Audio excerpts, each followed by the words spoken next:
सरकार है बीजेपी की यूपी में और दिल्ली में,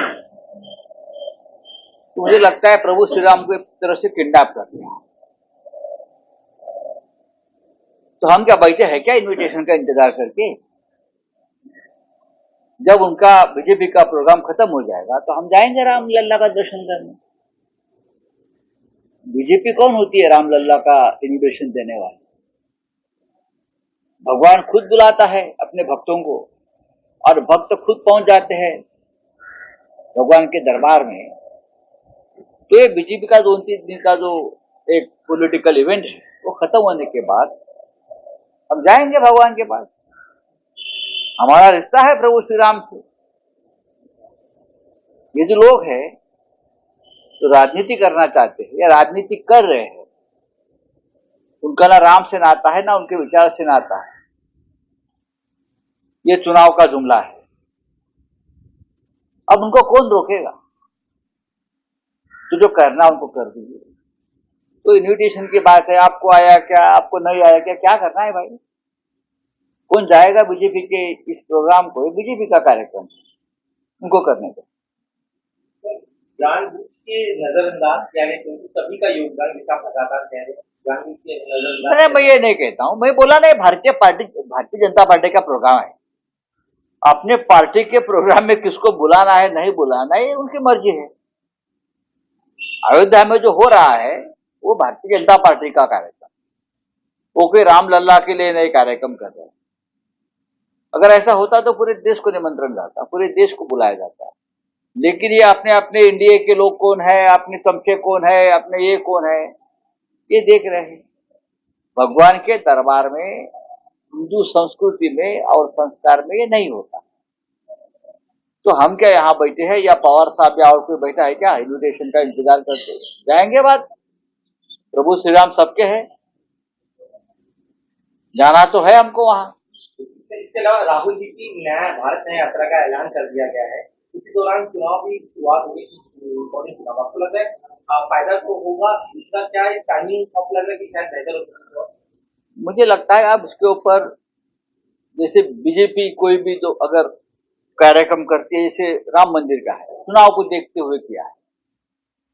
देश की जरूरत है इस प्रकार की यात्रा निकालना। इस देश में से सत्य और न्याय पूरा तरह से खत्म हो गया है।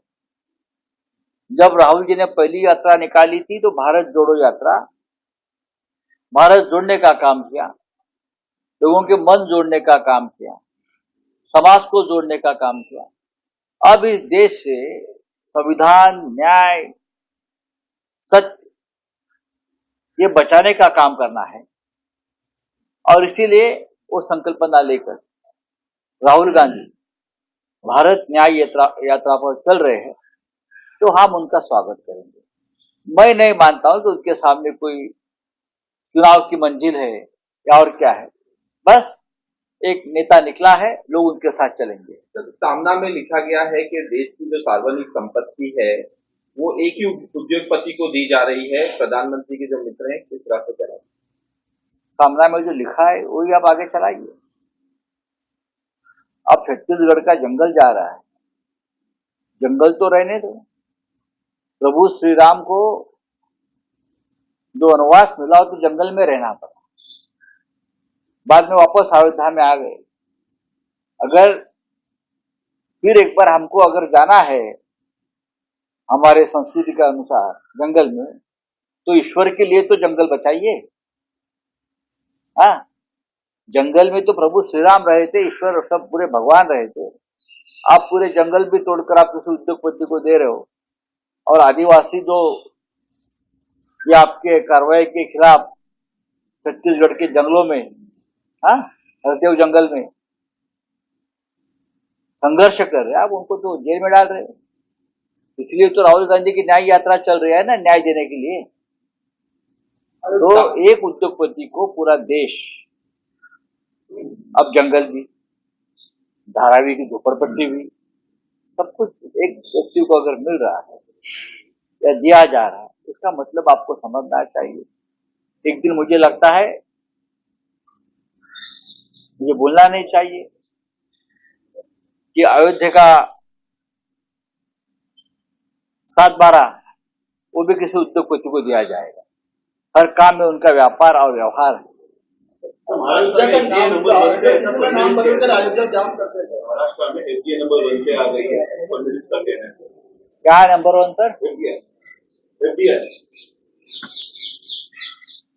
डॉक्टर है फडणवीस जी, उनके पास जानकारी है, ये मुझे नहीं लगता। अयोध्या सिटी का नाम बदलकर अयोध्या धाम कर दिया गया। अच्छी बात है। अयोध्या के नाम से अगर रेलवे स्टेशन को जाना जाता है तो उसमें टिप्पणी करने लायक क्या है? ठीक है, अच्छी बात है, लेकिन विकास भी करो, नाम मत बदलो।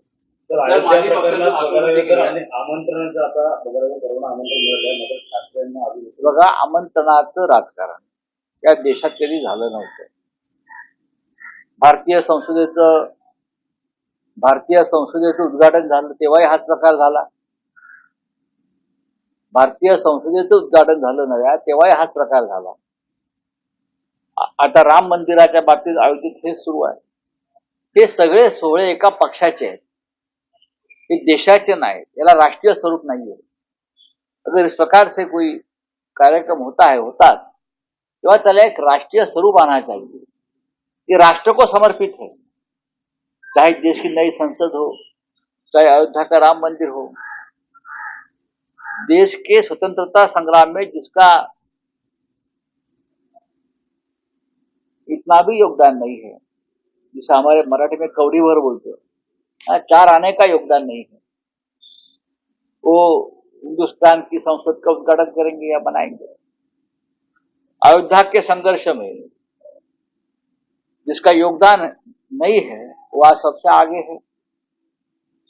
राजनीति ऐसी होती है और हम मानते हैं कि जिसकी सत्ता है वो इस प्रकार के काम करते आए हैं. भारतीय जनता पार्टी को अगर लगता है वो बहुत पवित्र काम करने जा रहे हैं, नहीं, ये देश का संस्कार और संस्कृति उसे मान्यता नहीं देती. अयोध्येमध्ये जाण्यासाठी काही जण योगदान म्हणून काही ना काही पाठवत आहे, कोण अगरबत्ती काही लाकडं अशा गोष्टी आता अयोध्येमध्ये पोहोचत आहेत. आम्ही आमचं रक्त दिलेलं आहे. शिवसैनिकांनी रक्त, घाम आणि अश्रू दिलेले, बलिदान दिलेलं आहे. एक लक्षात घ्या. आता जे काय देत आहेत हा भारतीय जनता पक्षाची ही प्रचार यंत्रणा आहे. चला.